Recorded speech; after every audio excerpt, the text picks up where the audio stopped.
Bismillahirrahmanirrahim. Assalamualaikum warahmatullahi wabarakatuh. Bagaimana kabar teman-teman? Semoga dalam keadaan sehat walafiat.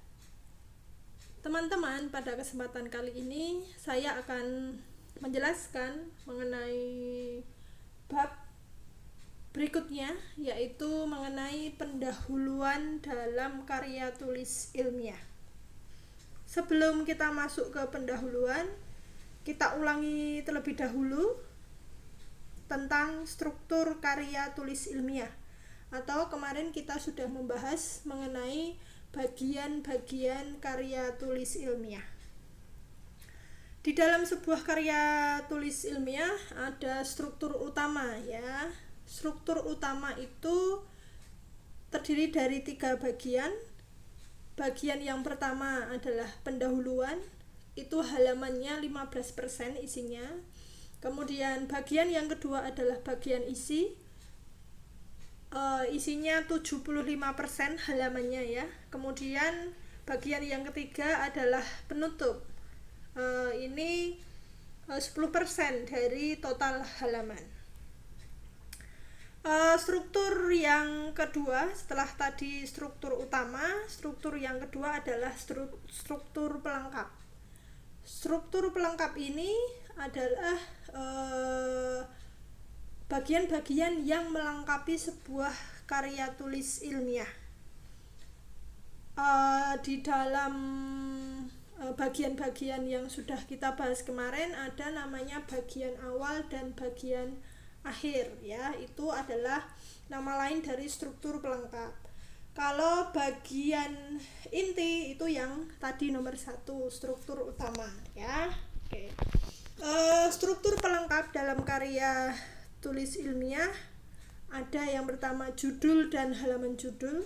Jadi bedanya antara judul dan halaman judul itu adalah kalau judul itu yang kalau dicetak ya menggunakan kertas yang tebal itu namanya judul yang berwarna begitu.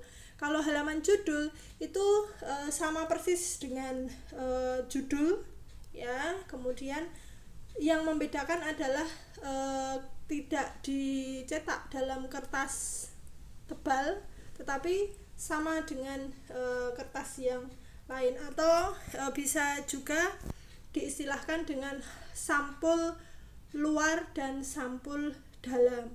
Judul itu berarti sampul luar, sedangkan halaman judul itu adalah sampul dalam. Yang kedua adalah daftar isi.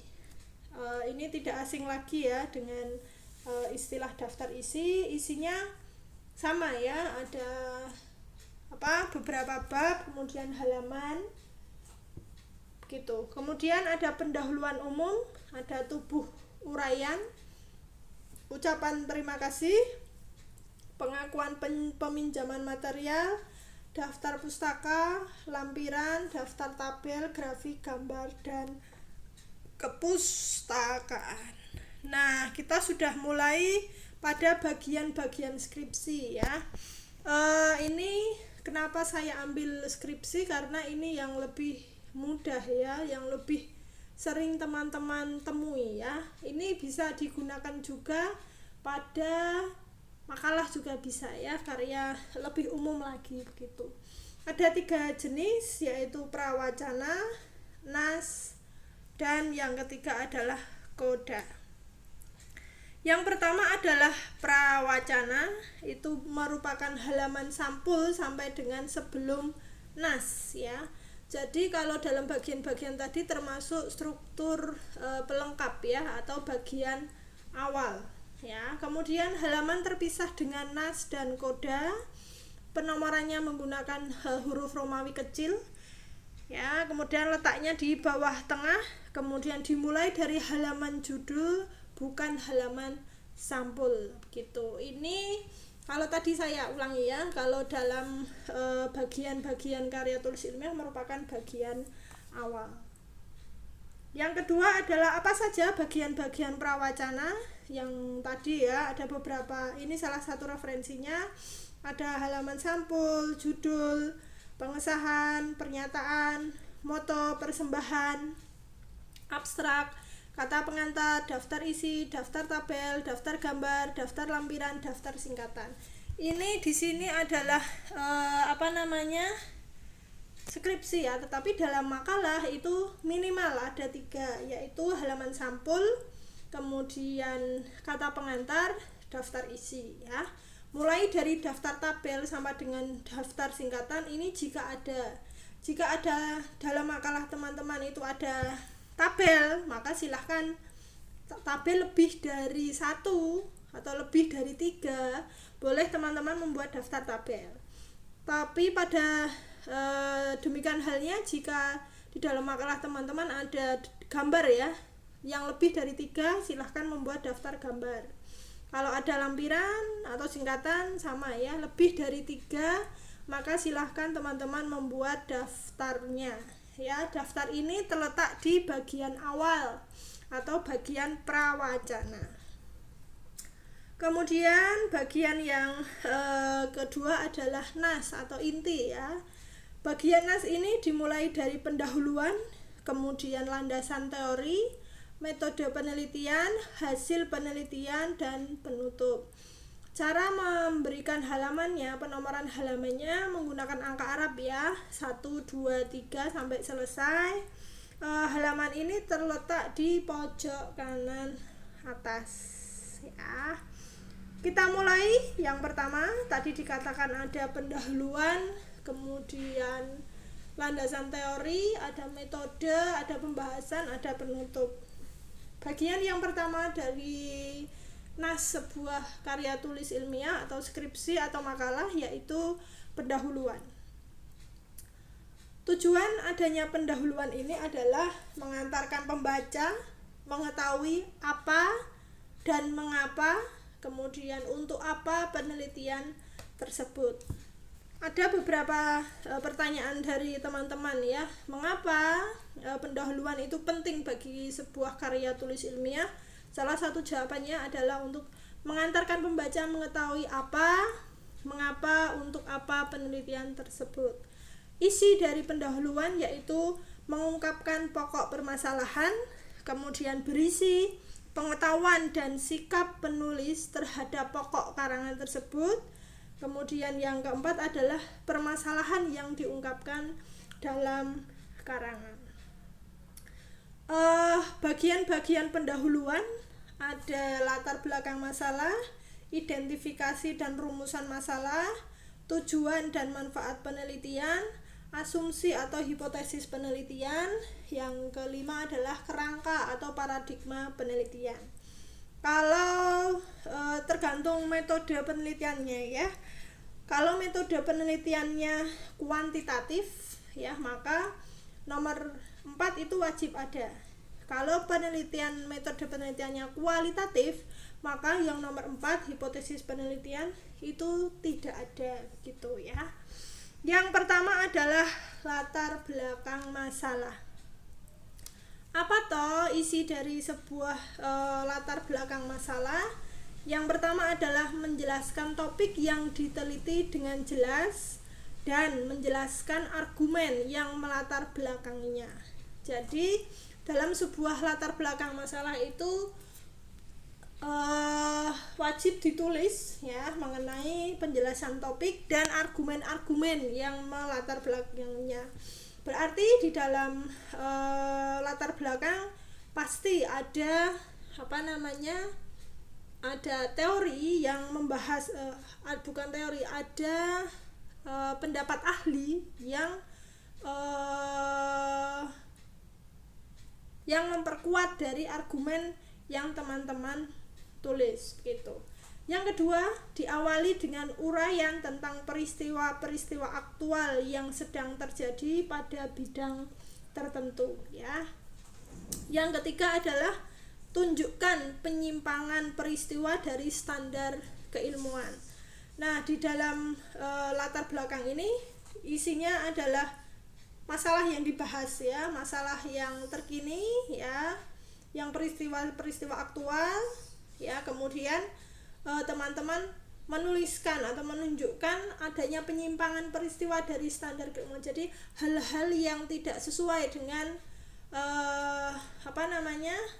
standar atau teori yang ada dalam sebuah bidang begitu ya. Kemudian yang keempat adalah kesenjangan harapan atau Dasolen dan kenyataan atau Dasein. Ini adanya kesenjangan kenyataan dengan harapan ya. Harapannya pembelajaran perkuliahan di perguruan tinggi idealnya sudah dilaksanakan secara tatap muka ya, tetapi karena ada wabah, karena ada hal-hal yang tidak memungkinkan untuk dilaksanakan pembelajaran tatap muka, maka harus melakukan sesuatu. Kemudian itu kenyataannya ya. Jadi kenyataannya teman-teman harus kuliah, harus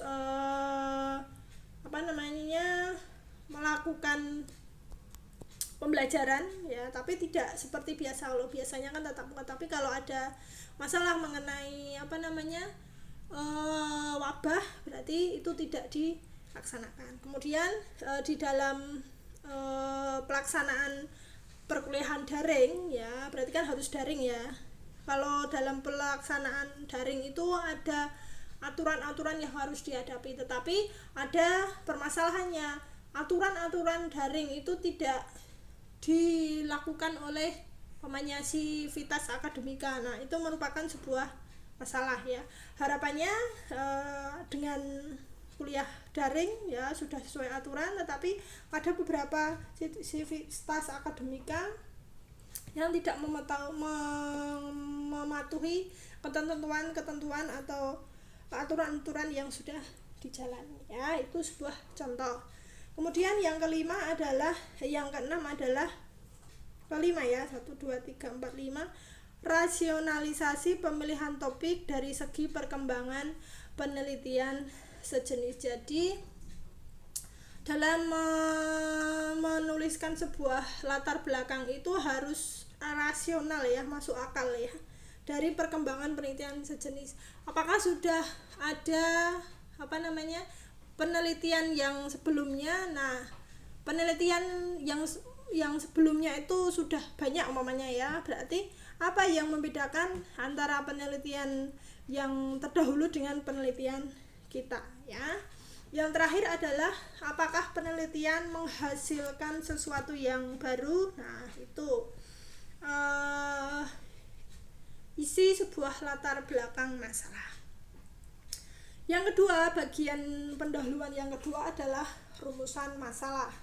Ditulis dengan tegas, terperinci dan jelas ya. Masalah dapat dipecahkan karena data jelas dan teknik pemerolehannya juga jelas ya. Rumusan masalah biasanya ditulis menggunakan kalimat tanya ya, berarti menggunakan kata tanya dan belakangnya ada tanda tanyanya ya. Oke, rumusan masalah ini merupakan pertanyaan ya yang harus dijawab, yang harus dijawab sesuai dengan topiknya. Tadi ada mahasiswa yang bertanya, kenapa harus bentuknya kalimat tanya begitu ya? Ya karena ya memang bentuknya rumusan masalah itu kalimat tanya gitu ya. Dan harus dijawab ya nanti setelah penelitian. Bagian yang ketiga adalah tujuan penelitian. Nah, tujuan penelitian itu adalah konsistensi dengan rumusan masalah. Jawaban pertanyaan pada rumusan masalah. Biasanya rumusan masalah dan tujuan penelitian itu isinya sama. Yang membedakan adalah kalau itu rumusan masalah itu kalimat tanya, kalau tujuan penelitian adalah kalimat berita ya, diakhiri dengan tanda titik. Tetapi dalam tujuan penelitian tidak ada kalimat tanya, tidak ada kata tanya ya. Tujuan penelitian bagian yang ketiga, Bagian yang keempat adalah manfaat penelitian. Nah, manfaat penelitian ini berupa pernyataan yang mengungkapkan tujuan penelitian yang selaras dengan latar belakang masalah. Ya, ini isi dari manfaat penelitian. Biasanya ada dua jenis, di situ dituliskan ada manfaat praktis dan manfaat teoritis. Manfaat praktis itu memecahkan masalah yang diteliti. Jadi manfaat praktisnya yang digunakan dalam lembaga tersebut ya, yang memecahkan masalah yang dibahas gitu ya. Kalau manfaat teoritis itu biasanya kepentingan keilmuan ya, bagi kepentingan keilmuan. Bagian yang kelima adalah kerangka ya, berisi tahapan-tahapan penulisan secara logis, kemudian menunjukkan hubungan antar bagian secara singkat begitu. Ini tadi ada hipotesis ya, di bagian awal tadi sudah dijelaskan. Biasanya kalau hipotesis itu metode penelitian yang digunakan adalah kuantitatif. Nah, yang saya jelaskan di sini adalah metode penelitian kualitatif atau lebih condong ke pembuatan makalah ya. Untuk pembuatan makalah, untuk bagian awal atau bagian pendahuluan itu minimal biasanya ya ada latar belakang masalah, kemudian identifikasi itu bisa boleh ada boleh tidak ya. Kemudian yang kedua rumusan masalah jelas, kemudian tujuan dan manfaat ya. Jadi sebuah pendahuluan sebuah makalah itu minimal ada latar belakang, rumusan masalah, tujuan dan manfaat begitu. Itu saja penjelasan dari saya. Apabila ada hal-hal yang kurang jelas bisa ditanyakan lebih lanjut. Terima kasih. Wassalamualaikum warahmatullahi wabarakatuh.